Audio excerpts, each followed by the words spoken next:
സ്വാഗതം ഇൻസൈറ്റിലേക്ക്. ആഗോള അയ്യപ്പ സംഘവും തിരുവിതാംകൂർ ദേവസ്വം ബോർഡും സംസ്ഥാന സർക്കാരും ചേർന്ന് സംഘടിപ്പിച്ച അതിന് പിറകെ RSSൻ്റെ പിന്തുണയോടുകൂടെ BJPയുടെ മേൽനോട്ടത്തിൽ പന്തളത്ത് നടന്ന അയ്യപ്പ സംഗമം, വിശ്വാസി സംഗമം, ഇങ്ങനെ കേരള രാഷ്ട്രീയം രണ്ട് തെരഞ്ഞെടുപ്പുകളിലേക്ക് അടുക്കുമ്പോഴേക്കും വലിയ തോതിലുള്ള സംഭവവികാസങ്ങൾ അരങ്ങേറിക്കൊണ്ടിരിക്കുന്നുണ്ട്. അതിന് പിറകെയാണ് ആഗോള അയ്യപ്പ സമൂഹത്തിൽ നേരിട്ട് തന്നെ SNDP യോഗം ജനറൽ സെക്രട്ടറി വെള്ളാപ്പള്ളി നടേശൻ മുഖ്യമന്ത്രിയുടെ കാറിൽ പമ്പയിലെത്തുന്ന കാഴ്ച നമ്മൾ കണ്ടു. അതിനുശേഷം അദ്ദേഹം ആഗോള അയ്യപ്പ സംഘത്തെ പിന്തുണച്ചുകൊണ്ട് സംസാരിക്കുന്നത് നമ്മൾ കേട്ടു. NSSൻ്റെ പ്രതിനിധി ആഗോള അയ്യപ്പ സംഗമത്തിൽ പങ്കെടുത്തിരുന്നു. തൊട്ടു പിറകെ NSSൻ്റെ ജനറൽ സെക്രട്ടറി കഴിഞ്ഞ 9 വർഷമായി LDF സർക്കാരിനെയും ഇടതുമുന്നണിയെയും വിമർശിക്കുകയും കഴിഞ്ഞ നിയമസഭാ തെരഞ്ഞെടുപ്പിൽ ഇടതുമുന്നണിയെ പരാജയപ്പെടുത്തണം എന്ന് പ്രത്യക്ഷത്തിൽ തന്നെ ആഹ്വാനം നടത്തുകയും ചെയ്ത NSS general secretary Sukumaran Nair ആഗോള അയ്യപ്പ സംഗമം നടത്തിയ സർക്കാരിനെ പിന്തുണയ്ക്കുന്നു. ശബരിമലയെ സംരക്ഷിക്കുന്നതിൽ പിണറായി വിജയൻ സർക്കാരിന് വിശ്വാസമുണ്ട് എന്ന് പറയുന്നു. ശബരിമലയ്ക്ക് വേണ്ടി കോൺഗ്രസും BJPയും എന്താണ് ചെയ്തത് എന്ന് ചോദിക്കുന്നു. ഇതൊക്കെ ചോദിക്കുമ്പോൾ സ്വാഭാവികമായിട്ടും NSS എന്ന സംഘടനയുടെ നേതൃത്വം LDFിലേക്ക് ചായുന്നു എന്ന പ്രതീതി ജനിപ്പിക്കുന്നുണ്ട്. അതേസമയം അദ്ദേഹം ഇന്ന് മലയാള മനോരമയ്ക്ക് കൊടുത്ത അഭിമുഖത്തിൽ NSSൻ്റെ സമദൂരം എന്ന് പറയുന്ന രാഷ്ട്രീയ നിലപാടിൽ മാറ്റമൊന്നുമില്ല, ശബരിമലയുടെ കാര്യത്തിലെടുത്ത നിലപാടിൽ മാത്രമാണ് സർക്കാരിനെ പിന്തുണയ്ക്കുന്നത് എന്നൊക്കെ പറയുന്നു. പക്ഷേ ഇത് രാഷ്ട്രീയത്തിൽ വലിയ ഡിബേറ്റായിട്ടുണ്ട്. UDFനും BJPക്കും സുകുമാരൻ നായരുടെ നിലപാട് ഒരു തിരിച്ചടിയാണ് എന്ന് വ്യാഖ്യാനിക്കുന്നവരുണ്ട്. ഇപ്പുറത്ത് LDFന് അത് നേട്ടമായി എന്ന് വിശ്വസിക്കുന്നവരുണ്ട്. ഇങ്ങനെ പല നിലയ്ക്കുള്ള രാഷ്ട്രീയ സംവാദങ്ങൾ ഉയർന്നു വരുന്നുണ്ട്. ഇതേക്കുറിച്ചാണ് നമ്മൾ ഇന്ന് സംസാരിക്കുന്നത്. നമുക്കൊപ്പം ഉള്ളത് സീനിയർ ജേർണലിസ്റ്റായ MP ബഷീറാണ്. ബഷീർ എന്താ തോന്നുന്നത്, ഈ സുകുമാരൻ നായരുടെ ഈ പ്രസ്താവനയെ നമ്മൾ എങ്ങനെ വായിക്കണം? അതിപ്പോൾ LDFനും BJPക്കും അല്ലെങ്കിൽ UDFനും BJPക്കും വലിയ തിരിച്ചടിയായിട്ട് നമ്മൾ കാണണോ, LDFന് വലിയ നേട്ടം, അങ്ങനെയൊക്കെയുള്ള വ്യാഖ്യാനങ്ങൾ അതിൽ വല്ല അർത്ഥമുണ്ടോ? അതിനൊരു രാഷ്ട്രീയ അർത്ഥം, താൽക്കാലികമായൊരു രാഷ്ട്രീയ അർത്ഥമുണ്ട് എന്ന് തന്നെയാണ് ഞാൻ കാണുന്നത്. അല്ലെങ്കിൽ ഈ തെരഞ്ഞെടുപ്പിന് തൊട്ട് മുമ്പ് അങ്ങനെ ഒബ്വിയസായ ഒരു സ്റ്റേറ്റ്മെൻറ്റ് നടത്തേണ്ടതില്ല. അതേസമയം NSSൻ്റെ ചരിത്രത്തിലുടനീളം അത് പ്രത്യക്ഷത്തിൽ ഒരു സമദൂര സിദ്ധാന്തം എന്ന് പ്രഖ്യാപിക്കുകയും എന്നാൽ തെരഞ്ഞെടുപ്പ് എത്തുമ്പോൾ അത് UDFിലേക്കും കോൺഗ്രസ്സിലേക്കും ചായ്ഞ്ഞു നിൽക്കുകയും ചെയ്യുന്ന ഒരു നിലപാടാണ് കാലാകാലങ്ങളിലായി NSS എടുക്കാറുള്ളത്. താത്വിക വിശകലനം അത് ശരിദൂരമാണ്. അതെ, ശരിദൂരം എന്നാണ് അവരതിനെ പറയുന്നത്. പക്ഷേ അത് ഇത്തവണ അങ്ങനെ ആകണമെന്നില്ല എന്ന ഒരു സൂചന കൂടിയാണ്, എന്ന അണികളിലേക്കുള്ള ഒരു വാണിംഗ് കൂടിയാണ് ഈ കൊടുക്കുന്നത് എന്ന് വേണമെങ്കിൽ പറയാൻ. പക്ഷേ തെരഞ്ഞെടുപ്പിലേക്ക് എത്താൻ ഇനിയും മാസങ്ങളുള്ളത് കൊണ്ട് ചില കാര്യങ്ങൾ അടുത്ത സർക്കാരിൻ്റെ ഭാഗത്തു നിന്ന്, അത് UDFിൻ്റെ സർക്കാർ ഭാഗത്തു നിന്നാണെങ്കിലും LDFിൻ്റെ ഭാഗത്തു നിന്നാണെങ്കിലും, അടുത്ത സർക്കാരിൻ്റെ മേൽ ചില വാഗ്ദാനങ്ങളെ ചൊല്ലി ചില ഉറപ്പുകൾ വാങ്ങുക, അതിൻ്റെ മേൽ പിടിമുറുക്കുക എന്നതാവണം ഇപ്പോൾ തന്നെ ഇതെടുത്തിടാനുള്ള കാരണം എന്നാണ് NSSൻ്റെ ഒരു സാധാരണഗതിയിലുള്ള അവരുടെ രാഷ്ട്രീയ നീക്കങ്ങൾ വെച്ച് നോക്കുമ്പോൾ നമുക്ക് പറയാനുള്ളത്. ഞാനതിൽ പക്ഷേ അല്പം കൂടി കടന്ന് LDFിൻ്റെ അല്ലെങ്കിൽ CPIMൻ്റെ ഒരു സ്ട്രാറ്റജി എന്ന നിലയിൽ കാണുമ്പോൾ CPIMന് മുമ്പിൽ ഇതല്ലാതെ മറ്റൊരു വഴി ഇല്ല. അത് NSSനെ മാത്രം വെച്ചല്ല ഞാൻ പറയുന്നത്. ഈ അയ്യപ്പ സംഗമം, വെള്ളാപ്പള്ളി നടേശനെ ആനയിച്ചു കൊണ്ടുവരുന്നത്, അതിനുശേഷം NSSലേക്കുള്ള റീച്ച് ഔട്ട് അല്ലെങ്കിൽ ആ ഒരു ഡിബേറ്റ് ഓപ്പൺ ചെയ്യുന്നത്, ഇതെല്ലാം കൂടി വെച്ച് നോക്കുമ്പോൾ ഇപ്പോൾ 2000 ആണ്ട് മുതൽ ഇങ്ങോട്ടുള്ള വോട്ടിംഗ് ഷിഫ്റ്റ് അല്ലെങ്കിൽ 2001 മുതൽ ഇങ്ങോട്ടുള്ള വോട്ടിംഗ് ഷിഫ്റ്റ് എടുത്താൽ ഈഴവ സമൂഹത്തിൻ്റെയും നായർ സമൂഹത്തിൻ്റെയും വോട്ടിൻ്റെ ഒരു ലീനിങ് BJPയിലേക്ക് പോകുന്നു. പക്ഷേ നമ്പേഴ്സിൽ വരുമ്പം അത് UDFന് അനുകൂലമായി തീരുന്നു റിസൾട്ടിൽ എന്നതാണ് പ്രത്യേകിച്ചും ലോക്സഭാ തെരഞ്ഞെടുപ്പുകളുടെ റിസൾട്ടൊക്കെ വെച്ച് നോക്കുമ്പോൾ കാണുന്നത്. ആ നമ്പേഴ്സിൽ LDFന് യാതൊരു ഗെയിനും കിട്ടിയിട്ടില്ല. മാത്രമല്ല രണ്ട് പരമ്പരാഗത പ്രത്യേകിച്ചും ഈഴവ സമൂഹം LDFനോടൊപ്പം വളരെ സോളിഡായി നിന്നിട്ടുള്ളൊരു സമൂഹമാണ്. ആ സമൂഹത്തിൻ്റെ വോട്ടിൽ ഷിഫ്റ്റ് ഉണ്ടാകുന്നു. പ്രത്യേകിച്ചും 2016 ഏറ്റവും വലിയ ഷിഫ്റ്റ് ഉണ്ടായത്, അത് BJPയിലേക്കാണ് പോയത്. അതേസമയം നായർ വോട്ടിലും കാര്യമായ ചോർച്ച LDFന് സംഭവിക്കുന്നു എന്ന് കണക്കുകൾ വെച്ച് മനസ്സിലാക്കാം. കണക്കുകൾ എന്ന് പറയുമ്പോൾ ഓരോരുത്തരും ഏത് ജാതിക്കാർ ആർക്ക് വോട്ട് ചെയ്തു എന്ന കണക്ക് ഒഫീഷ്യലായി നമ്മളുടെ മുമ്പിലില്ല. പക്ഷേ CSDSൻ്റെയും ലോക് നീതിയുടെയും കണക്ക് വെച്ച് ഈ പാറ്റേൺ വളരെ കൃത്യമാണ്.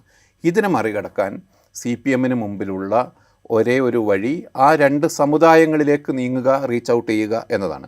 പക്ഷേ ആ 2 സമുദായങ്ങളിലേക്ക് നീങ്ങുന്നതിന് അവർ കണ്ടെത്തിയിരിക്കുന്ന മാർഗം വെള്ളാപ്പള്ളി നടേശനിലേക്കും സുകുമാരൻ നായരിലേക്കും നീങ്ങുക എന്നതാണ് ഒരു ദുര്യോഗം. പക്ഷേ ഇതൊരു നിസ്സഹായാവസ്ഥയിൽ നിന്നുണ്ടാകുന്ന ഒരു പാറ്റേൺ ആണ് എന്നാണ് ഞാൻ വിചാരിക്കുന്നത്.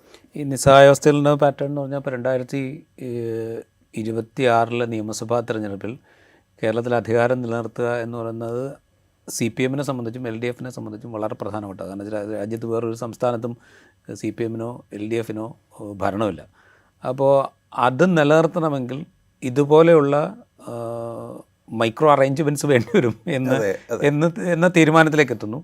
അതിൻ്റെ ഭാഗമായിട്ട് റീച്ച് ഔട്ട് ചെയ്യാൻ തീരുമാനിക്കുന്നു. ആ റീച്ച് ഔട്ടിന് വേണ്ടിയിട്ട് ആഗോള അയ്യപ്പ സംഗമം പോലെയുള്ള സംഗതികൾ അവതരിപ്പിക്കുന്നു. ഇതൊരു കൃത്യമായി ഫോർമുലേറ്റ് ചെയ്തൊരു പ്ലാനാണ് എന്ന് തോന്നുന്നുണ്ടോ? തീർച്ചയായും 2024 തെരഞ്ഞെടുപ്പ് കഴിഞ്ഞ് ആ റിസൾട്ടിൽ ഒരു തരത്തിലും പ്രതീക്ഷാ നിർഭരമല്ല. വളരെ മനോഹരമായി തോറ്റു എന്നോ അങ്ങനെ എന്തോ ഒരു വാക്കാണ് ഗോവിന്ദമാഷ് ഉപയോഗിച്ചത്. അപ്പോൾ ആ ഒരു വലിയ തോൽവിക്ക് ശേഷം CPIM വളരെ ആഴത്തിൽ ഇത് ചർച്ച ചെയ്യുകയും ഈ ഒരു 2 സമുദായങ്ങളെ, പ്രത്യേകിച്ചും ഈഴവ സമൂഹത്തെ വോട്ട് ബാങ്ക് തങ്ങളോടൊപ്പം നിന്ന സോളിഡായൊരു വോട്ട് ബാങ്കിനെ തിരിച്ചു പിടിക്കാനും നായർ സമൂഹത്തിൻ്റെ വിശ്വാസം തിരിച്ചു പിടിക്കാനുമുള്ള ശ്രമങ്ങൾ ഉണ്ടാകണം എന്ന തീരുമാനത്തിൻ്റെ അടിസ്ഥാനത്തിൽ ആണ് യഥാർത്ഥത്തിൽ കഴിഞ്ഞ ഒരു വർഷത്തിലേറെയായി കേരളത്തിൽ എല്ലാ തരത്തിലുള്ള രാഷ്ട്രീയ ചർച്ചകളും നടക്കുന്നത്. ഈവൻ അത് തെക്കും വടക്കും തമ്മിലുള്ള ഒരു വ്യത്യാസം പോലും ഉണ്ടാക്കുന്ന വിധത്തിലുള്ള ചർച്ച യഥാർത്ഥത്തിൽ CPIM ഓപ്പൺ ചെയ്തിട്ടുണ്ട്. മുസ്ലിം രാഷ്ട്രീയ സംഘടനകളും അല്ലാത്തവരും എന്ന മട്ടിലുള്ള ഒരു ചർച്ച CPIM-ൻ്റെ ഭാഗത്തുനിന്നും ഉണ്ടായിട്ടുണ്ട്. മുസ്ലിം സംഘടനകൾക്ക് നേരെയുള്ള ഒരു അനുതാപപൂർണമായ ഒരു അപ്രോച്ച് വിട്ട് മുസ്ലിം സംഘടനകളെ ഫ്രെയിമപ്പ് ചെയ്യുന്ന വിധത്തിലുള്ള അപ്രോച്ചിലേക്ക് CPIM മാറിയിട്ടുണ്ട്. ഞാൻ മനസ്സിലാക്കുന്നത് നേരത്തെ കാലേ കൂട്ടി കണ്ട് ഒരു സോഷ്യൽ എൻജിനീയറിംഗ് നടത്തുകയും കേരളത്തിലെ ഒരു ഹിന്ദു സമുദായങ്ങളിൽ 2 പ്രധാനപ്പെട്ട സമുദായങ്ങളെ കൂടെ നിർത്താനുള്ള തീരുമാനമെടുക്കുകയും അതിൻ്റെ അടിസ്ഥാനത്തിലുള്ള രാഷ്ട്രീയ പ്രക്രിയക്ക് അല്ലെങ്കിൽ സ്ട്രാറ്റജിക്ക് നേതൃത്വം നൽകുകയും ചെയ്യുകയാണ് CPIM എന്നാണ്. പക്ഷേ സംഭവിച്ചിരിക്കുന്നത് കേരളത്തിൽ ഈ ജാതി വോട്ട് എല്ലാ കാലത്തും ചർച്ചാ വിഷയമാകുമ്പോൾ തന്നെ കേരള രാഷ്ട്രീയത്തിന് പ്രത്യയശാസ്ത്രപരമായ ഒരു ഡിവൈഡും അത്തരമൊരു ക്ലാരിറ്റിയുമുണ്ട് എന്ന് നമ്മൾ വിചാരിക്കാറുണ്ടായിരുന്നു. ആ ഇടത് വലത് ക്ലാരിറ്റിയാണ് യഥാർത്ഥത്തിൽ ഇപ്പോൾ നഷ്ടപ്പെടുന്നത്. അടുത്ത തെരഞ്ഞെടുപ്പ് എന്ന് പറയുന്നത് നമ്മൾ മുമ്പൊന്നും കണ്ടിട്ടില്ലാത്ത വിധത്തിലുള്ള സാമുദായികമായ പ്രശ്നങ്ങളിൽ ഊന്നിയുള്ള തെരഞ്ഞെടുപ്പായിരിക്കും എന്ന് ഇതിനകം തന്നെ വ്യക്തമായി കഴിഞ്ഞു. അല്ല, അത് പറയുമ്പോഴേ അതിനിപ്പോൾ വെള്ളാപ്പള്ളി നടേശനെ തിരഞ്ഞെടുത്തുകൊണ്ട് എന്തെങ്കിലും പ്രയോജനമുണ്ടോ? വെള്ളാപ്പള്ളി നടേശനുമായിട്ട് സൗഹൃദം എക്സ്പ്ലിസിറ്റായി പ്രകടിപ്പിക്കുന്നു. മുഖ്യമന്ത്രിയുടെ കാറിൽ വെള്ളാപ്പള്ളി നടേശൻ വരിക എന്ന് പറഞ്ഞാൽ ഞങ്ങൾ തമ്മിൽ ഇത്രയും അടുപ്പമുണ്ട് എന്ന് പൊതുലോകത്തോട് പറയുക എന്നുള്ളതാണല്ലോ അതിൻ്റെ ഉദ്ദേശം. അത് പ്രകടിപ്പിക്കുന്നു. വെള്ളാപ്പള്ളി നടേശൻ നടത്തുന്ന വർഗീയ വിദ്വേഷമടങ്ങിയ പരാമർശങ്ങളുടെ നേരെ മൗനം പാലിക്കുന്നു. അത് കഴിഞ്ഞിട്ട് NSS general secretary G. Sukumaran നായരുമായിട്ട് ഒരു ടാസിറ്റായിട്ടുള്ളൊരു അണ്ടർസ്റ്റാൻഡിങ്ങിന് വേണ്ടിയിട്ട് ശ്രമിക്കുന്നു. ഇതുകൊണ്ട് ഇലക്ട്രൽ പൊളിറ്റിക്സിൽ എന്തെങ്കിലും ഗെയിൻ ഉണ്ടാവും എന്ന് നമുക്ക് കരുതാമോ? കാരണം വെച്ചാൽ നമ്മുടെ മുൻകാല അനുഭവങ്ങൾ, ഇപ്പോൾ വെള്ളാപ്പള്ളി നടേശൻ ആരെങ്കിലും തോൽപ്പിക്കണം എന്ന് പറഞ്ഞാൽ അയാൾ ആ തെരഞ്ഞെടുപ്പിൽ നിഷ്പ്രയാസം ജയിച്ചു പോകുന്ന കാഴ്ച നമ്മൾ പലരോട് കണ്ടിട്ടുണ്ട്. ഇപ്പോൾ VM സുധീരൻ ഒരു ഉദാഹരണമാണ്. ആലപ്പുഴ ലോക്സഭാ മണ്ഡലത്തിൽ മത്സരിക്കുമ്പോൾ മുഴുവൻ VM സുധീരനെ തോൽപ്പിക്കണം എന്ന് വെള്ളാപ്പള്ളി നടേശൻ ആവശ്യപ്പെടുന്നതും VM സുധീരൻ വലിയ മാർജിനിൽ ജയിച്ചു പോകുന്നതും നമ്മൾ പലകുറി കണ്ടിട്ടുണ്ട്. ഇത് VM സുധീരൻ്റെ കാര്യത്തിൽ മാത്രമല്ല, ഇപ്പോൾ കഴിഞ്ഞ തെരഞ്ഞെടുപ്പിൽ KC വേണുഗോപാലിൻ്റെ കാര്യത്തിലും ഇതേ സ്റ്റാൻഡ് വെള്ളാപ്പള്ളി നടേശൻ എടുത്തിരുന്നു. KC വേണുഗോപാൽ വലിയ ഭൂരിപക്ഷത്തിൽ ജയിക്കുന്ന കാഴ്ച നമ്മൾ കണ്ടു. സുകുമാരൻ നായരുടെ കാര്യം എടുക്കുകയാണെങ്കിൽ ഈ 2016-21 LDF സർക്കാരിൻ്റെ കാലത്ത് വട്ടിയൂർക്കാവിലൊരു ഉപതെരഞ്ഞെടുപ്പ് വരുമ്പോൾ ആ ഉപതെരഞ്ഞെടുപ്പിൽ UDF സ്ഥാനാർത്ഥിക്ക് വേണ്ടി പരസ്യമായിട്ട് രംഗത്തിറങ്ങണം എന്ന് വട്ടിയൂർക്കാവിലെ NSS കരയോഗം യൂണിറ്റുകൾക്ക് general secretary Sukumaran Nair circular അയച്ച് നിർദ്ദേശം കൊടുത്തു. അവർ പ്രവർത്തിച്ചോ ഇല്ലയോ എന്ന് നമുക്കറിയില്ല. തിരിച്ച് റിസൾട്ട് വന്നപ്പോൾ അവിടെ CPIM-ൻ്റെ സ്ഥാനാർത്ഥി പ്രശാന്ത് വട്ടിയൂർക്കാവിൽ ഒരു ഇടതുപക്ഷ സ്ഥാനാർത്ഥിക്ക് കിട്ടാവുന്ന വലിയ ഭൂരിപക്ഷത്തിൽ ജയിച്ചു വരുന്ന കാഴ്ച നമ്മൾ കണ്ടു. അപ്പോൾ ഇവർക്ക് പ്രത്യേകിച്ച് ഈ സമുദായത്തിൻ്റെ തീരുമാനങ്ങളിലൊന്നും വലിയ റോളൊന്നും ഉള്ളതായിട്ട് നമ്മളുടെ മുൻകാല അനുഭവങ്ങൾ നമ്മളെ പഠിപ്പിക്കുന്നില്ല. അപ്പോൾ പിന്നെ ഇതുകൊണ്ട് സി പി എം ഉദ്ദേശിക്കുന്ന ഇതുകൊണ്ട് സി പി എം എന്താണ് ലക്ഷ്യമിടുന്നത്? ഈ നേതാക്കൾ കൊണ്ട് ഈ വോട്ട് സമാഹരിക്കാൻ കഴിയും എന്നാണ്. സുകുമാരൻ നായരും വെള്ളാപ്പള്ളിയും പിന്തുണച്ചാൽ ആ സ്ഥാനാർത്ഥി തോൽക്കും, അവർ എതിർക്കുന്ന സ്ഥാനാർത്ഥികളാണ് വിജയിക്കുക എന്നത് ഒരു പ്രയോഗം പോലെ ഉള്ള ഒരു ഒന്നാണത്, ഒരു ധാരണയാണത്. പക്ഷേ അതിപ്പോൾ സുധീരൻ്റെ കാര്യത്തിലോ പിന്നെ VS അച്യുതാനന്ദൻ്റെ കാര്യത്തിലോ ഒന്നും വെള്ളാപ്പള്ളിക്ക് പിടിക്കാവുന്നതല്ല അവർക്ക് ഈഴവ സമൂഹത്തിന്മേലുണ്ടായിരുന്ന സ്വാധീനം. ഇങ്ങനെ ആയിരുന്നിട്ട് കൂടി ഞാൻ രാജീവിൻ്റെ ഈ ഒരു വെള്ളാപ്പള്ളിക്കോ സുകുമാരൻ നായർക്കോ എന്തെങ്കിലും ക്ലൗട്ട് ഉണ്ടാകുമോ, അതൊരു മിഥ്യയല്ലേ എന്ന ആ ഒരു ഇതിനോടുള്ള ഒരു പ്രതികരണം പറയുകയാണ്. 2016 ആദ്യമായി SNDP യോഗം, അല്ലെങ്കിൽ അതിന് കീഴെ വെള്ളാപ്പള്ളിയുടെ അനുഗ്രഹത്തോടു കൂടി അദ്ദേഹത്തിൻ്റെ മകൻ്റെ നേതൃത്വത്തിൽ BDJS ഉണ്ടാകുന്നു. അതാണ് ആദ്യത്തെ ഓപ്പണായിട്ടുള്ള രാഷ്ട്രീയ നീക്കം. അത് വളരെ പ്രത്യക്ഷമായി തന്നെ BJPയിലേക്ക് വോട്ട് കൊണ്ടുപോയിട്ടുണ്ട്. ഒരു നിശ്ചിത ശതമാനം വോട്ട് ഒരു ആ സമുദായ വോട്ടിൻ്റെ 1/3 എങ്കിലും സ്വാധീനിക്കാൻ അവർക്ക് കഴിയും. പ്രത്യേകിച്ചും ശബരിമലയ്ക്കും ഈ മുന്നോക്ക സംവരണ പ്രശ്നത്തിനും ശേഷം ഇരു സമുദായങ്ങളിലും അത് സാധിക്കും എന്നാണ് കണക്കുകൂട്ടൽ. ശബരിമല എന്നത് വ്യക്തി എന്ന നിലയിൽ വെള്ളാപ്പള്ളിയുടെയോ അല്ലെങ്കിൽ സുകുമാരൻ നായരുടെയോ അവരുടെ ഒരു ഇമോഷണൽ പ്രശ്നമായിരിക്കാം. പക്ഷേ അതിനപ്പുറത്ത് ഒരു സമുദായത്തിൻ്റെ കൂടി അല്ലെങ്കിൽ ഹിന്ദു വോട്ട് ബാങ്കിനെ കൂടി സ്വാധീനിക്കുന്ന ഒരു വിഷയമായി തീർന്നിട്ടുണ്ട്. അതോടൊപ്പം തന്നെ മുന്നോക്ക സംവരണം എന്നത് നായർ സമൂഹത്തെ തന്നെ സ്വാധീനിക്കുന്ന വിഷയമായി തീർന്നിട്ടുണ്ട്. അപ്പോൾ ഈ കാൽക്കുലേഷൻ മുന്നോക്ക സംവരണം അനുവദിക്കുന്ന കാര്യത്തിൽ, ശബരിമല സുപ്രീം കോടതി വിധി നടപ്പാക്കി ഒരു ഘട്ടം കഴിയുമ്പോൾ അതിൽ നിന്ന് പിന്തിരിയുന്ന കാര്യത്തിൽ എല്ലാം ചേർത്ത് വെച്ച് ഈ സമുദായ അംഗങ്ങളെ അല്ലെങ്കിൽ സാമുദായികമായ സ്പിരിറ്റുള്ള വോട്ടേഴ്സിനെ ഒരു പക്ഷേ പകുതി മാത്രമേ ഉണ്ടാവും. അങ്ങനെയാണ് അതിൻ്റെ കണക്ക്. ഒരു പകുതി വോട്ടർമാർ മാത്രമേ ഈ സാമുദായികമായ ചിന്തയോടുകൂടി വോട്ട് ചെയ്യുന്ന നായർ വിഭാഗത്തിലുള്ളൂ എന്ന് തന്നെയാണ്. പക്ഷേ ആ പകുതിയെ സ്വാധീനിക്കാൻ ഈ നേതാക്കൾക്ക് കഴിയും എന്ന ചിന്തയിൽ നിന്നാണ് ഇതുണ്ടാകുന്നത്. 2 മെത്തേഡാണ് സാധാരണ രാഷ്ട്രീയ നേതാക്കളുടെ മുമ്പിലുണ്ടാകുക. ഒന്ന് VS നേരത്തെ സ്വീകരിച്ച മെത്തേഡാണ് ഓൾ ഔട്ടായിട്ട് എതിർക്കുക, പ്രത്യക്ഷമായി തന്നെ എതിർക്കുക. കേരളത്തിലുടനീളം SNDP നേതൃത്വത്തെ എതിർക്കുക, വെള്ളാപ്പള്ളി നടേശനെ പരസ്യമായി ചോദ്യം ചെയ്തുകൊണ്ട് മുന്നേറുക എന്നത് ആ കാലത്ത് വിജയിച്ചു. പക്ഷേ അതുപോലെ അത് പിണറായിക്ക് വിജയിപ്പിച്ചെടുക്കാൻ സാധിക്കണമെന്നില്ല. അതുകൊണ്ടാണ് കൂടെ നിർത്തി ആ വോട്ടിനെ പതുക്കെ ഗാർണർ ചെയ്യുക എന്ന രീതി ആവിഷ്കരിക്കുന്നത് എന്നാണ് ഞാൻ വിചാരിക്കുന്നത്. ഇത് പറയുമ്പോഴേ ഇപ്പം ഇന്നിപ്പോൾ പ്രതിപക്ഷ നേതാവ് VD സതീശൻ്റെ പ്രസ്ഥാനം വന്നത് NSS അടക്കം ഒരു സമുദായ സംഘടനയുമായും ഒരു നേരിട്ടുള്ള ഏറ്റുമുട്ടലിനില്ല, അല്ലെങ്കിൽ അവരെ ഒരു പരിധി കഴിഞ്ഞ് വിമർശിക്കുന്ന പരിപാടി ഞങ്ങൾക്കില്ല എന്നൊക്കെ പറയുന്ന രീതിയിലുള്ള അദ്ദേഹത്തിൻ്റെ പ്രതികരണം വന്നിട്ട് അപ്പോൾ കുറച്ചുകൂടെ കോഷ്യസ് ആയിട്ടാണ് VD സതീശൻ പ്രതികരിക്കുന്നത്.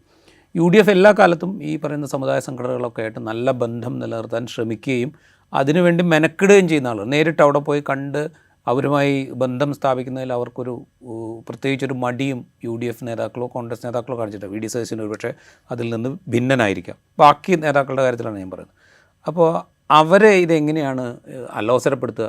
BJP ഇപ്പോൾ ഒരു ഡയറക്റ്റ് ഗെയിനറാണ് ഇതിൽ നിന്ന്. ഈ പറയുന്ന സമുദായ സംഘടനകളുടെ വോട്ടിൽ നിന്ന് 2001 മുതൽ നമ്മൾ കണക്കെടുത്ത് കഴിഞ്ഞാൽ, ബഷീർ നേരത്തെ സൂചിപ്പിച്ച കണക്കെടുത്ത് കഴിഞ്ഞാൽ അവർ ഗെയിൻ ചെയ്യുന്നുണ്ട്. അത് 2 സമുദായത്തിൽ നിന്നുമുണ്ട്. 2 സമുദായത്തിൽ നിന്നുമുണ്ട്. അതിപ്പോൾ 2016 2026 നിയമസഭാ തെരഞ്ഞെടുപ്പ് എടുത്താലും 2016 നിയമസഭാ തെരഞ്ഞെടുപ്പ് എടുത്താലും 2024 ലോക്സഭാ തെരഞ്ഞെടുപ്പ് എടുത്താലും ആ ഗെയിനിൻ്റെ അളവ് വളരെ വലുതാണ്. ഇൻ ബിറ്റ്വീൻ നടന്ന 2021 നിയമസഭാ തെരഞ്ഞെടുപ്പിൽ മാത്രമാണ് അത് താഴേക്ക് പോകുന്നത്. അതിന് വേറെ ഒരുപാട് കാരണങ്ങളുണ്ട്. ഇപ്പോൾ കോവിഡ് പോലുള്ള പ്രതിസന്ധി വന്നു, അതിലാണ് സർക്കാർ സ്വീകരിച്ച നടപടികൾ, ഇതൊക്കെ കാരണമായിട്ടുണ്ട്. പക്ഷേ 2016 നിയമസഭാ തെരഞ്ഞെടുപ്പിൽ ഈ വോട്ട് ഗെയിൻ UDFനെയാണ് ദോഷകരമായി ബാധിച്ചത്.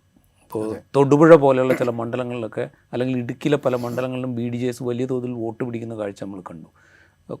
കോട്ടയം ജില്ലയിലെ പല മണ്ഡലങ്ങളിലും അത് കണ്ടു. അപ്പോൾ 2016 UDFനെ ദോഷകരമായി ബാധിച്ചു. 2024 ലോക്സഭാ തെരഞ്ഞെടുപ്പിൽ അത് LDFനെ വലിയ തോതിൽ ഹിറ്റ് ചെയ്യുന്നുണ്ട്. അപ്പോൾ ആറ്റിങ്ങൽ, ആലപ്പുഴ തുടങ്ങി LDFന് CPMന് വലിയ അടിത്തറയുള്ള മണ്ഡലങ്ങളിൽ വലിയ തോതിൽ വോട്ടൊലിച്ചു പോകുന്ന കാഴ്ച നമ്മൾ കണ്ടു. അപ്പോൾ ഞാൻ ചോദിക്കുന്നത്, ഇവരുടെ ഈ 2 പേരുടെയും ഇപ്പോഴത്തെ സ്റ്റാൻഡ് UDFനെയും BJPയെയും പ്രതിസന്ധിയിലാക്കുന്നുണ്ടോ? അതൊരു അമിതമായ തോന്നലല്ലേ? കോൺഗ്രസിനെ, UDFനെ അത് പ്രതിസന്ധിയിലാക്കും എന്ന കാര്യത്തിൽ സംശയമില്ല. കാരണം UDFിൻ്റെ കയ്യിലുള്ള വിന്നിംഗ് വോട്ട് എന്ന് പറയുന്നത് യഥാർത്ഥത്തിൽ നായർ സമൂഹത്തിൻ്റെ കൺസോളിഡേറ്റഡായ കൺസിസ്റ്റൻ്റായ ഒരു സപ്പോർട്ടാണ്. അതിൽ വിള്ളലുണ്ടായിരിക്കുന്നു, അല്ലെങ്കിൽ അതിൽ ഇനിയും വിള്ളലുണ്ടാകും എന്ന അവസ്ഥ UDFിനെ സംബന്ധിച്ച് വലിയ തോതിൽ ആശങ്ക ഉണ്ടാക്കുന്നത് തന്നെയാണ്. അതിൽ UDFിനകത്ത്, പ്രത്യേകിച്ചും കോൺഗ്രസ്സിനകത്ത് ഒരു അതിൻ്റെ ഒരു പരമ്പരാഗത നേതൃത്വം പെരുന്നയുമായും NSSുമായും ഒക്കെ പുലർത്തിയിരുന്ന വളരെ ഇഴുകിച്ചേർന്നുള്ളൊരു ബന്ധം സതീശനും ഈ ഇതും തമ്മിലില്ല, നേതൃത്വവും തമ്മിൽ ഇപ്പോഴില്ല. ഒരു പക്ഷേ ഇനിയുള്ള മാസങ്ങളിൽ UDFിനകത്തെ നേതൃത്വ മെറ്റീരിയൽ ആരാണ് എന്ന കാര്യത്തിൽ പോലും ഈ ബന്ധം ഒരുപക്ഷെ തീരുമാനമെടുത്തേക്കാം എന്നാണ് ഞാൻ കരുതുന്നത്. അതിൽ ലീഗിൻ്റെ ഭാഗത്തുനിന്നുള്ള അഭിപ്രായം കുറേ കൂടി സ്വീകാര്യനായ നേതാവ് വേണ്ടി വരും എന്ന അഭിപ്രായം ഉയർന്നു വന്നേക്കാം. കോൺഗ്രസിൻ്റെ നേതൃത്വത്തിൽ നിന്ന് NSSന് കുറേ കൂടി, NSSനും SNDPക്കും കുറേ കൂടി സ്വീകാര്യമായ ഒരു നേതാവിനെ, CM മെറ്റീരിയലിനെ കണ്ടെത്തണം എന്ന അഭിപ്രായം വന്നേക്കാം. ഇതിനെല്ലാമുള്ള കളമൊരുക്കലാണ് ഇത്ര നേരത്തെ തന്നെ ഇത് തുടങ്ങി വച്ചിരിക്കുന്നത് എന്ന് വേണം കരുതാൻ. തീർച്ചയായും രാജീവ് ചോദിച്ചത് ഇവരെ ബാധിക്കുമോ എന്ന് ചോദിച്ചാൽ, ബി ജെ പിക്ക് ഏത് തരത്തിലായാലും അത് ലാഭത്തിലാണ് കലാശിക്കുക. അവരുടെ വോട്ടിൽ അവർ പ്രതീക്ഷിക്കുന്ന അത്ര വലിയ ഒരു മുന്നേറ്റം ഉണ്ടായിട്ടില്ലെങ്കിലും ഈ സമൂഹത്തിൽ ഈ രണ്ട് ജനവിഭാഗങ്ങളിൽ വരുന്ന പൊളിറ്റിക്കൽ ചേഞ്ച് അവർക്ക് ഗെയിൻ ആയിട്ടാണ് കഴിഞ്ഞ 20 വർഷത്തെ ചരിത്രമെടുത്താൽ നമുക്ക് കാണാൻ കഴിയും. ഇപ്പോൾ തൽക്കാലത്തേക്ക് അവർക്ക് വോട്ട് കിട്ടിയില്ലെങ്കിൽ പോലും അവർക്കൊരു ദീർഘകാല നിക്ഷേപമായിട്ട് അത് കൊണ്ടുപോകാൻ പറ്റും. UDFിനെ സംബന്ധിച്ച് ഒരു പ്രതിസന്ധി രൂപപ്പെട്ടിട്ടുണ്ട് എന്ന കാര്യത്തിൽ സംശയമില്ല. ആ പ്രതിസന്ധി തെരഞ്ഞെടുപ്പിന് മുമ്പ് തീർക്കാനുള്ള സാധ്യതകളുണ്ട്. ഒരുപക്ഷെ തെരഞ്ഞെടുപ്പിന് ശേഷമുള്ള ചില ഉറപ്പുകളിലൂടെ ആ പ്രതിസന്ധി തീർക്കാനും ഉള്ള നീക്കങ്ങളും നടന്നേക്കാം. UDFിന് ഏതായാലും ഒരു പ്രതിസന്ധിയാണ് അത് ആ നേതാക്കളുടെ മേലുള്ള വാലിഡിറ്റി അല്ല, ആ ജനസമൂഹം എങ്ങനെ ഷിഫ്റ്റ് ചെയ്യും എന്നതിനെക്കുറിച്ചുള്ള പേടി UDFിനെ ബാധിക്കാൻ സാധ്യതയുണ്ട്. UDFിന് ഇപ്പോൾ ഇത് പറയുകയാണെങ്കിൽ ഇപ്പോൾ LDFിനെ സംബന്ധിച്ച് കുറച്ചും കൂടെ സേഫർ സോണില്ല. കാരണം പിണറായി വിജയനെ 2 സമുദായ നേതാക്കളും ഏതാണ്ട് തുല്യ രീതിയിൽ അംഗീകരിക്കുന്നു. അതുകൊണ്ട് LDFിൻ്റെ നേതൃത്വത്തെക്കുറിച്ച് ഒരു പക്ഷേ വലിയ ആശങ്കകൾ ആ മുന്നണിക്ക് വേണ്ടതില്ല, അല്ലെങ്കിൽ CPMന് വേണ്ടതില്ല. പക്ഷേ UDFിനെ സംബന്ധിച്ച് അങ്ങനെയല്ല. അപ്പോൾ UDFിനുള്ളിൽ കാര്യങ്ങൾ തീരുമാനിക്കുന്നതിൽ ഒരു പങ്ക് ഞങ്ങൾക്ക് ഇപ്പോഴും ഉണ്ട് എന്ന് വരുത്തി തീർക്കാനുള്ളൊരു ശ്രമം കൂടെ ചിലപ്പോൾ G. സുകുമാരൻ നായർ ഇപ്പോൾ നടത്തുന്ന നീക്കം, ഞാൻ വെള്ളാപ്പള്ളിയുടെ കാര്യം പറയുന്നില്ല, G. സുകുമാരൻ നായർ ഇപ്പോൾ നടത്തുന്ന നീക്കത്തിലൂടെ ചിലപ്പോൾ ഉദ്ദേശിക്കുന്നുണ്ടാവും. ഈ എന്തെങ്കിലും ഒരു ചേഞ്ച് ഉണ്ടായിക്കഴിഞ്ഞാൽ അത് നമ്മളാണ് എന്ന് പറയാൻ പാടില്ല. അതോടൊപ്പം ഈ UDFിൻ്റെ പരമ്പരാഗതമായുള്ള ഒരു പാറ്റേൺ 2 ന്യൂനപക്ഷ സമൂഹങ്ങളിൽ നിന്നുള്ള വളരെ കൺസോളിഡേറ്റഡ് പിന്തുണ, ക്രിസ്ത്യൻ മുസ്ലിം വോട്ട് ബാങ്കിൻ്റെ വളരെ കാര്യമായുള്ള പിന്തുണ, പ്ലസ് എല്ലാ കാലത്തും കോൺഗ്രസിനോടൊപ്പം നിൽക്കുന്ന ഒരു നിശ്ചിത ശതമാനം നായർ വോട്ട്, ഇതാണ് UDFിൻ്റെ ഒരു വിന്നിംഗ് കോമ്പിനേഷൻ. അതിലേറ്റവും ക്രൂഷ്യലായ ഒരു വോട്ടിലാണ് ചോർച്ച സംഭവിക്കുമോ എന്ന ആശങ്ക വരുന്നത്. ആ പ്രശ്നം പരിഹരിക്കപ്പെട്ടാൽ UDFിനെ സംബന്ധിച്ചും കോൺഗ്രസിനെ സംബന്ധിച്ചും ബാക്കിയെല്ലാം പഴയത് തന്നെയാണ്. അതേസമയം LDFിന് ഇതൊരു ഐഡിയോളജിക്കലായ ഒരു ചെറിയ ഡ്രോപ്പ്, അവർ പറഞ്ഞു വന്ന കാര്യങ്ങളും, ഇപ്പോൾ ശബരിമലയുടെ കാര്യത്തിലാണെങ്കിലും ജെൻഡർ ഈക്വാലിറ്റിയുടെ കാര്യത്തിലാണെങ്കിലും സാമൂഹിക നീതിയുടെ കാര്യത്തിലാണെങ്കിലുമൊക്കെ അവരുടെ ഒരു ക്യാമ്പയിൻ മെഷീൻ പറഞ്ഞുകൊണ്ടിരിക്കുന്ന കാര്യങ്ങളിൽ ഷിഫ്റ്റ് ഉണ്ടാവും. അത് അത്ര ലൗഡായിട്ട് പറയാൻ കഴിയില്ല എന്ന ഒരു പ്രതിസന്ധി ഗ്രൗണ്ടിൽ അവരും നേരിടാനിരിക്കുന്നുണ്ട്. കാരണം ഞങ്ങളിൽ ജാതി സ്വാധീനമില്ല, ജാതി സംഘടനാ സ്വാധീനമില്ല, ഞങ്ങൾ പെരുന്നയിൽ പോയി ഓച്ചാനിച്ച് നിൽക്കാറില്ല എന്നതായിരുന്നു. അതൊരു പരിധിവരെ ശരിയായിരുന്നു താനും. നേരത്തെ മുഖ്യമന്ത്രി സത്യപ്രതിജ്ഞ ചെയ്താൽ അത് പെരുന്ന കേന്ദ്രീകരിച്ചുള്ള സൽക്കാരങ്ങൾ കൂടാറുണ്ട്. പക്ഷേ ഈ പിണറായി സർക്കാർ വന്നതിന് ശേഷം ഒരു സംഭവമായി തന്നെ ഉണ്ടായത്, സുകുമാരൻ നായർ നാട്ടകം ഗസ്റ്റ് ഹൗസിൽ വരികയും മുഖ്യമന്ത്രിയെ കാണാൻ വേണ്ടി ഏതാണ്ട് 1.25 മണിക്കൂർ നേരം കാത്തിരിക്കേണ്ടി വരികയും ചെയ്ത ഒരു സന്ദർഭമുണ്ടായിരുന്നു. അത് യഥാർത്ഥത്തിൽ LDFിനെ ശക്തിപ്പെടുത്തുന്നൊരു നിലപാടായിരുന്നു. ആ നിലപാട് ഗ്രൗണ്ടിൽ ഇനി സ്വീകരിക്കാൻ കഴിയില്ല എന്ന സ്ഥിതിയുണ്ട്. അതോടൊപ്പം അതിൽ ഈ മുന്നോക്ക സംവരണം പോലുള്ള പ്രശ്നങ്ങൾ നേരത്തെ തന്നെ എടുത്തിട്ട് ഇതിന് കളമൊരുക്കുകയായിരുന്നു CPIM ചെയ്തത് എന്ന ആരോപണത്തിനത് ശക്തി പകരുകയും ചെയ്യും. ഇത് പറയുമ്പോൾ ഞാൻ അവസാനമായിട്ടൊരു കാര്യം ചോദിച്ചിട്ടുണ്ട്. ഇപ്പോൾ 2016 നിയമസഭാ തെരഞ്ഞെടുപ്പെടുത്താലും 2021 നിയമസഭാ തെരഞ്ഞെടുപ്പെടുത്താലും ന്യൂനപക്ഷ വിഭാഗങ്ങളുടെ പിന്തുണ LDFിന് അവരുടെ ഈ വലിയ വിജയത്തിൽ വലിയ പങ്ക് വഹിച്ചിട്ടുണ്ടെന്ന് നമുക്ക് കാണാം. അപ്പോൾ കാസർഗോഡ് മുതൽ തൃശ്ശൂർ വരെയുള്ള ജില്ലകളിലെ നിയമസഭാ മണ്ഡലം, മലപ്പുറം ഒഴിവാക്കുക, നമ്മൾ മലപ്പുറത്ത് പോലും 1-2 മണ്ഡലങ്ങളിൽ നമ്മളത് കാണണം. അവരുടെ വലിയ വിജയത്തിന് മുസ്ലിം ന്യൂനപക്ഷ വിഭാഗങ്ങളിൽ നിന്നുണ്ടായ ഒരു വോട്ട് ഷിഫ്റ്റ് വലിയ കാരണമായിട്ടുണ്ട്. നമ്മൾ മണ്ഡലം തിരിച്ചുള്ള കണക്ക് പരിശോധിച്ചാൽ നമുക്കത് മനസ്സിലാവുകയും ചെയ്യും. അപ്പോൾ ഈ മുസ്ലിം വോട്ട് ബാങ്കിൽ LDFന് അനുകൂലമായി ഉണ്ടായ ഒരു ചെറിയ മാറ്റം, ആ ചെറിയ മാറ്റം പോലും വലിയ ഇമ്പാക്റ്റ് ഫലത്തിലുണ്ടാക്കുന്നതാണ്. ആ മാറ്റം ഈ സമുദായ നേതാക്കളുമായിട്ട് NSS, SNDP തുടങ്ങിയ നേതാക്കളുമായി ഉണ്ടാക്കിയെടുക്കുന്ന ബന്ധം, അതുവഴി ഒരു ആ ഔട്ട്റീച്ച് ഈ ബന്ധത്തെ ഏതെങ്കിലും വിധത്തിൽ ബാധിക്കുമോ LDFന്? അതോ ഇനിയിപ്പോൾ UDF അങ്ങോട്ട് ഈ സമുദായ നേതാക്കളുമായി നടത്താനിരിക്കുന്ന ഒരു ഔട്ട്റീച്ച് ഉണ്ട്, സ്വാഭാവികമായിട്ടുണ്ടാവും. അപ്പോൾ ഇതുമായിട്ട് ബാലൻസ് ചെയ്തിട്ട് എല്ലാവരും ഇങ്ങനെയൊക്കെ തന്നെയാണ് എന്ന് പറഞ്ഞു നിൽക്കാൻ LDFന് സാധിക്കും. ഇത് LDFന് മലബാർ ബെൽറ്റിൽ ഇതൊരു ദോഷം ചെയ്യും. NSSനെ പ്രത്യേകിച്ചും നെഗോഷിയേറ്റ് ചെയ്യുന്നതിൽ UDFനോളം ഒരു എഫിഷ്യൻസി LDFന് ഉണ്ടാവാൻ സാധ്യതയില്ല. ഇപ്പോൾ ഇങ്ങനെ ഒരു അന്തരീക്ഷം രൂപപ്പെട്ടിട്ടുണ്ടെങ്കിലും അതിൻ്റെ നല്ല ശീലം, നല്ല വഴക്കമുള്ളത് യഥാർത്ഥത്തിൽ UDF നേതൃത്വത്തിനാണ്. അതുകൊണ്ട് ഇതൊരു ആത്യന്തികമായ പാറ്റേൺ സെറ്റ് ചെയ്ത് കഴിഞ്ഞു, LDFലേക്ക് NSS നീങ്ങിക്കഴിഞ്ഞു എന്നൊന്നും വിശ്വസിക്കാൻ സമയമായി എന്ന് ഞാൻ കരുതുന്നില്ല. അത് വളരെ സൂക്ഷിച്ച് ആയിരിക്കും അവരുടെ മൂവ്മെൻറ്റ്, നീക്കങ്ങൾ. അത് പിന്നീട് ഒരു പക്ഷേ ഇലക്ഷൻ നേരത്തെ പറഞ്ഞ പോലെ പ്രത്യേകിച്ചൊന്നും പ്രഖ്യാപിക്കാതെ, ഒരു ലീനിങ് പ്രഖ്യാപിക്കാതെ തന്നെ അങ്ങ് പോകുന്ന അവസ്ഥയുണ്ടാകാം.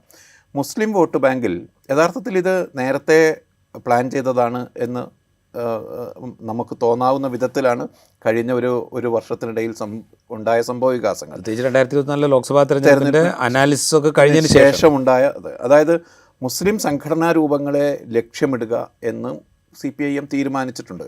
അതിന് SDPIയോടും ജമാഅത്തെ ഇസ്ലാമിയോടും ലീഗിനെ പോലും തുലനം ചെയ്യുക എന്നതായിരുന്നു. അതൊരു സ്ട്രാറ്റജിയാണ്, തീരുമാനമെടുത്ത ഒരു സ്ട്രാറ്റജിയാണ്. പക്ഷേ ഈ 2 ഹിന്ദു സമുദായ സംഘടനകളിലേക്ക് നടത്തുന്ന റീച്ച് ഔട്ട് പ്രത്യക്ഷത്തിൽ ആ മുസ്ലിം വിരുദ്ധത ഇനി ഉന്നയിക്കാൻ സാധ്യത കുറവാണ് എന്നാണ് ഞാൻ വിചാരിക്കുന്നത്. ലോക്നീതിയുടെയും CSDSൻ്റെയും കണക്കിലെ ഏറ്റവും സവിശേഷമായ ഒരു ഫൈൻഡിങ്ങായി ഞാൻ കണ്ടത് 2016ലെയും 2021ലെയും കണക്കുകൾ വെച്ച് ഏറ്റവും രസകരമായൊരു ഫൈൻഡിങ്, മുസ്ലിം സമൂഹത്തിലെ ദരിദ്രരായ ആളുകളാണ് LDFലേക്ക് ലീൻ ചെയ്തത് എന്നതായിരുന്നു. വളരെ രസകരമായൊരു ഫൈൻഡിങ് ആയിരുന്നത്. മുസ്ലിം സമൂഹത്തിലെ വോട്ടിൽ സാമ്പത്തികമായി താഴെ തട്ടിലുള്ള മനുഷ്യരാണ് LDFലേക്ക് ഈ 2 തെരഞ്ഞെടുപ്പിൽ മാറിയത് എന്നതായിരുന്നു CSDSൻ്റെ പഠനം. ഇത്തരം പാറ്റേൺ ഷിഫ്റ്റിങ്ങിനെ അത് തിരിച്ചിടുമോ എന്ന കാര്യം നമ്മൾ കണ്ടറിയുക തന്നെ വേണം. മുസ്ലിം സമൂഹം അവരുടെ രക്ഷകരായി, അവരുടെ ഭാവിയിലെ ഉറപ്പിക്കാവുന്ന രക്ഷകരായി യഥാർത്ഥത്തിൽ CPIMനെ കണ്ടിരുന്നു. ആ വോട്ട് ഷിഫ്റ്റ് ഈ 2 തെരഞ്ഞെടുപ്പുകൾ, മോഡിയുടെ വരവിന് ശേഷമുള്ള എല്ലാ തെരഞ്ഞെടുപ്പിലും വലിയ പ്രശ്നങ്ങൾ ഇപ്പുറത്ത് ഉള്ളപ്പോൾ പോലും മുസ്ലിം സമൂഹത്തിൻ്റെ, അതിൽ തന്നെ ദരിദ്ര ജനവിഭാഗത്തിൻ്റെ വോട്ട് CPMലേക്കും ഇടതിലേക്കും മാറുന്നത് വളരെ കൃത്യമായി നിരീക്ഷിക്കപ്പെട്ടതാണ്. അത്തരം കാര്യങ്ങളിൽ എന്ത് മാറ്റമുണ്ടാകും? തങ്ങളുടെ രാഷ്ട്രീയ രക്ഷകർ എന്ന നിലയിൽ നിന്ന് CPIMനെ കാണാൻ കഴിയില്ലേ എന്ന അവസ്ഥയിലേക്ക് മുസ്ലിം വോട്ട് ബാങ്കിൻ്റെ ചിന്ത മാറിപ്പോകുമോ എന്നത് തീർച്ചയായും നമുക്ക് ഇലക്ഷന് ശേഷം മാത്രം പറയേണ്ട കാര്യമാണ്. പക്ഷേ അത്തരത്തിലുള്ള സാധ്യതകൾ ഈ നെഗോഷിയേഷൻസ്, ഈ ഒരു സിനാരിയോ തുറന്നു വെക്കുന്നുണ്ട്. ഞാൻ ഒറ്റ കാര്യം ചോദിക്കാം. ഈ കഴിഞ്ഞ ലോക്സഭാ തെരഞ്ഞെടുപ്പിൽ ഫലസ്തീൻ ഇഷ്യൂ CPM ഇടതുപക്ഷവും വലിയ തോതിൽ ഉന്നയിച്ചിരുന്നു. അതിപ്പോൾ തെരഞ്ഞെടുപ്പ് മാത്രമായിട്ട് ഉന്നയിക്കുന്നതല്ല, ഫലസ്തീൻ വിഷയത്തിൽ CPMൻ്റെ ഇടതു പാർട്ടികളുടെയും കാലങ്ങളായിട്ടുള്ള നിലപാടതാണ്. ഇപ്പോഴും അതേ നിലപാട് തന്നെയാണ് അവർ തുടരുന്നത്, അതിലൊരു മാറ്റവും സംഭവിച്ചിട്ടില്ല. അതുപോലെ ഇപ്പോൾ പൗരത്വ നിയമ ഭേദഗതിയുമായി ബന്ധപ്പെട്ട വിഷയങ്ങൾ ഉന്നയിക്കപ്പെട്ടിരുന്നു. അങ്ങനെ പല കാര്യങ്ങളും ഉന്നയിക്കപ്പെട്ടിരുന്നു. ഇതൊരു ന്യൂനപക്ഷ പ്രീണനമാണ് CPM നടത്തിയത് എന്ന രീതിയിൽ പ്രചരിപ്പിക്കപ്പെടുകയും ചെയ്തിരുന്നു. യഥാർത്ഥത്തിൽ ഈ പ്രചരണം CPMനെ ഭയപ്പെടുത്തിയോ? അതിൻ്റെ കൂടെ ഭാഗമായിട്ടാണോ ഇപ്പോൾ ഇങ്ങനത്തെ ഒരു സ്ട്രാറ്റജിയിലേക്ക് അവർ പോകുന്നത്? ഒന്ന്, മുസ്ലിം വോട്ട് ബാങ്കിലേക്കുള്ള അടുപ്പവും അകൽച്ചയും ഓരോ സെക്യുലർ പാർട്ടിയെയും പേടിപ്പിക്കുന്ന അവസ്ഥ ഇന്ത്യൻ രാഷ്ട്രീയ സാഹചര്യത്തിൽ രൂപപ്പെട്ടിട്ടുണ്ട്. അത് നമ്മൾ ഏറ്റവും കൂടുതൽ കണ്ടത് കോൺഗ്രസിൻ്റെ കാര്യത്തിലാണ്. കോൺഗ്രസ്സിന് മുസ്ലിം പ്രശ്നങ്ങൾ എടുത്ത് ഉന്നയിക്കാൻ തന്നെ പേടിയാകുന്ന വിധത്തിലുള്ള ഒരു അതിദേശീയതയുടെ അന്തരീക്ഷം RSSും BJPയും ഉണ്ടാക്കിയിട്ടുണ്ട്. അതേ അന്തരീക്ഷം കഴിഞ്ഞ ഒരു 2-3 വർഷമായി കേരളത്തിൽ രൂപപ്പെട്ടു വരുന്നുണ്ട് എന്നത് വളരെ ഒബ്വിയസ് ആണത്. അതായത് മുസ്ലിം പ്രശ്നങ്ങളിൽ നേരത്തെ ഉണ്ടായിരുന്ന നിലപാടിൽ നിന്ന് ഷിഫ്റ്റ് ചെയ്യുന്നു. അല്ലെങ്കിൽ ഇപ്പോൾ പലസ്തീൻ പ്രശ്നം, ലോകം മുഴുവൻ പലസ്തീന് വേണ്ടി മുറവിളി കൂട്ടുമ്പോഴും പരമ്പരാഗതമായി പലസ്തീൻ പ്രശ്നം വളരെ വലിയ തോതിൽ മാസീവായി, ചെറിയ ചെറിയ പരിപാടികളൊക്കെ CPIM സംഘടിപ്പിക്കുന്നുണ്ട്. പക്ഷെ മാസീവായി ആ പ്രശ്നത്തെ എടുത്ത് വോട്ടിലേക്ക് കൊണ്ടുവരിക എന്ന സ്ട്രാറ്റജി ഇത്തവണ CPIM സ്വീകരിച്ചിട്ടില്ല എന്നാണ് എനിക്ക് തോന്നുന്നത്. അപ്പോൾ അത് ഒരു മുസ്ലിം രാഷ്ട്രീയത്തോട് എടുക്കേണ്ട അപ്രോച്ച് എന്താണ് എന്നതിലുള്ള കൺഫ്യൂഷനാണത്. അതിലൊരു പക്ഷേ ഈ സംഘ് പരിവാറിൻ്റെ വളരെ വലിയ തോതിലുള്ള പ്രചാരണം മുസ്ലിങ്ങളിലേക്ക് ശ്രദ്ധയൂന്നുന്നത് ഹിന്ദു വോട്ടിനെ തകർത്ത് കളയും എന്ന ഒരു തെറ്റിദ്ധാരണയിലേക്ക്, ഒരു പക്ഷേ ആ ധാരണ തന്നെ ശരിയായിരിക്കാം, അത്തരത്തിലുള്ളൊരു ചിന്തയിലേക്ക് CPIMനെയും നയിച്ചിട്ടുണ്ടാകാം. തീർച്ചയായും ഈ മുസ്ലിം വോട്ടിനെ ടാർഗറ്റ് ചെയ്യുന്നതിലുള്ള കൺഫ്യൂഷൻ അത് ഞങ്ങൾ മുസ്ലിം സംഘടനകളുടെ പക്ഷത്താണ് എന്ന ചിന്ത വരുത്താതെ ചെയ്യാനുള്ള സൂക്ഷ്മത ഇപ്പോൾ ഈ ഇടതുപക്ഷത്ത് നിന്ന് പോലും അത് ചെയ്യുന്നുണ്ട് എന്നാണ് കണക്കാക്കേണ്ടത്. അത് വളരെ ഒബ്വിയസായി നമുക്ക് കാണാം. ആ പ്രശ്നങ്ങളിലുള്ള ഇപ്പം നാഷണൽ ലെവലിൽ കോടതികളിൽ പോലും CPIM അപ്രോച്ച് ചെയ്യും, പലസ്തീൻ സമരത്തിന് വേണ്ടിയുള്ള വിധി വാങ്ങുകയും ചെയ്യുമ്പോഴും ഇവിടെ ആ പ്രശ്നം ഉന്നയിക്കുന്നതിൽ, വലിയ തോതിൽ ഉന്നയിക്കുന്നതിൽ ഒരു ചെറിയ വിമുഖത CPIM പണ്ടുള്ള സ്ട്രാറ്റജി അല്ല അക്കാര്യത്തിൽ. അതിന് ഒരു പരിധി വരെ ഇപ്പോൾ ജമാഅത്ത് ഇസ്ലാമി പോലെയുള്ള സംഘടനകളുടെ നിലപാടുകൾ കൂടി അവർ UDFലേക്ക് പോകുന്നതും അതുമായുള്ള ബാലൻസിങ് ഒക്കെ എന്താകുമെന്ന പേടിയും ഒക്കെ കാരണമാകുന്നുണ്ടാകാം. ഏതായാലും മുസ്ലിം വോട്ട് ബാങ്ക് ഒരു റിഫ്ലക്റ്റീവ് ഇൻഫ്ലുവൻസ് CPIMൽ ഉണ്ടാക്കുന്നുണ്ട്. ഒറ്റ കാര്യമാണ് ചോദിച്ചിട്ട് അവസാനിപ്പിക്കാം. ഞാനിത് 3ാമത്തെ തവണയാണ് ഒരു ചോദ്യം കൂടെ ചോദിക്കാമെന്ന് പറയുന്നത്.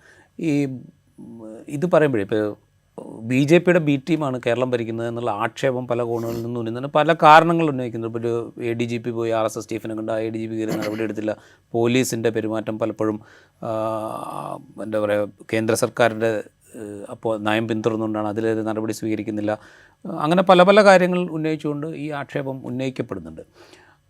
അടിസ്ഥാനപരമായി നയനിലപാടുകൾ വെച്ച് നോക്കിയാൽ CPIMൻ്റെ നയനിലപാട് അതാണോ എന്ന് ചോദിച്ചു കഴിഞ്ഞാൽ അല്ല എന്ന് നമുക്ക് എക്സ്പ്ലിസിറ്റായി പറയാനും കഴിയും. അങ്ങനെ ഇരിക്കെ തന്നെ ഇപ്പോൾ നടത്തുന്ന നീക്കങ്ങൾ ഈ ആക്ഷേപത്തെ കുറെ കൂടെ ബലപ്പെടുത്താനുള്ളൊരു അന്തരീക്ഷം ഉണ്ടാക്കും. അത് ബലപ്പെട്ടാലും ഈ നീക്കങ്ങൾ നടത്തണം എന്ന ചിന്തയിലാകും ഒരുപക്ഷെ CPIM ഉള്ളത്. കാരണം ആ ആരോപണങ്ങൾക്കും ആക്ഷേപങ്ങൾക്കും കേരളത്തിലെ ഇടതുപക്ഷ സർക്കാരിനെ അങ്ങനെ ഫ്രെയിം ചെയ്യുന്നതിന് പിന്നിൽ പോലും ഒരു രാഷ്ട്രീയമുണ്ടല്ലോ. യഥാർത്ഥത്തിൽ നമ്മൾ ഇന്ത്യൻ രാഷ്ട്രീയത്തെ പൊതുവായി എടുത്താൽ ഫെഡറലിസം എന്ന അടിസ്ഥാന കൺസെപ്റ്റിനെ ഇടിച്ചു തകർക്കുന്ന ഒരു കേന്ദ്ര സർക്കാരാണ് അവിടെ ഉള്ളത്. അതിൻ്റെ അവസാന സ്റ്റേജിലേക്ക് കടന്നിരിക്കുന്നു. ഭരണഘടനാ സ്ഥാപനങ്ങളെ തകർക്കുന്നതിനുള്ള അവസാന ഇലക്ഷൻ കമ്മീഷൻ പോലും സക്കംഡായി കഴിഞ്ഞു എന്ന് വളരെ വളരെ വ്യക്തമായി കഴിഞ്ഞ സാഹചര്യത്തിലാണ്. ഇങ്ങനെ ഒരു സാഹചര്യത്തിൽ ഇവിടെ അവശേഷിക്കുന്ന ഒരു സെക്യുലർ ഔട്ട് പോസ്റ്റിനെ, അങ്ങനെയുള്ള ഒരു അവശേഷിക്കുന്ന ഒരു തുരുത്തിനെ ഈ രീതിയിലാണോ വിമർശിക്കേണ്ടത്, ഈ രീതിയിലാണോ ഈ ഒരു സമ്മർദ്ദത്തിനടിപ്പെട്ട് ഒരു സർക്കാർ ചെയ്യുന്ന കാര്യങ്ങളെയോ അതിലെ പോലീസിൻ്റെ ഭാഗത്തുണ്ടാകുന്ന കാര്യങ്ങളെയോ ഈ രീതിയിലാണോ കാണേണ്ടത് എന്ന് എനിക്ക് സംശയമുണ്ട്. അതിൽ ജമാഅത്തെ ഇസ്ലാമിയുടെയും പിന്നെ ഒരു അല്പം എക്സ്ട്രീം സ്വഭാവമുള്ള മുസ്ലിം സംഘടനാ രൂപങ്ങളുടെയും പ്രചാരണം എന്നതും അതിൽ നിന്ന് വ്യത്യസ്തമായൊരു ചിന്ത രൂപപ്പെടണം എന്നാണ് ഞാൻ വിചാരിക്കുന്നത്. അതിൽ നമ്മൾ കീഴ്പ്പെട്ടു പോകേണ്ടതില്ല എന്നാണ്. ചുരുക്കി പറഞ്ഞാൽ ഒരു ഫെഡറൽ സംവിധാനത്തിൽ ഒരു ചെറിയ സംസ്ഥാനത്തിലെ ഒരു പ്രതിപക്ഷ ഗവൺമെൻറ്റിന് ചെയ്യാൻ കഴിയുന്നതിൻ്റെ പരിമിതികളെക്കുറിച്ച് മനസ്സിലാക്കിയാൽ മാത്രമേ യഥാർത്ഥത്തിൽ ഇത് CPIMൻ്റെ വീഴ്ചയാണോ, നയം മാറ്റമാണോ, അതോ നിസ്സഹായാവസ്ഥയാണോ എന്ന് നമുക്ക് മനസ്സിലാവും. ഒരു പക്ഷേ ഇന്ത്യയിലെ അവസാനത്തെ ഒരു കമ്മ്യൂണിസ്റ്റ് സർക്കാരിനെ പരിരക്ഷിക്കാനുള്ള ശ്രമം എന്ന മട്ടിൽ ഈ ചെറിയ ചെറിയ വിട്ടുവീഴ്ചകളെ, നിലപാടുകളിലുള്ള വേരിയേഷൻസിനെ ഒരു പക്ഷേ ഭാവി ഇത് ന്യായീകരിക്കും എന്നാണ് ഞാൻ കരുതുന്നത്.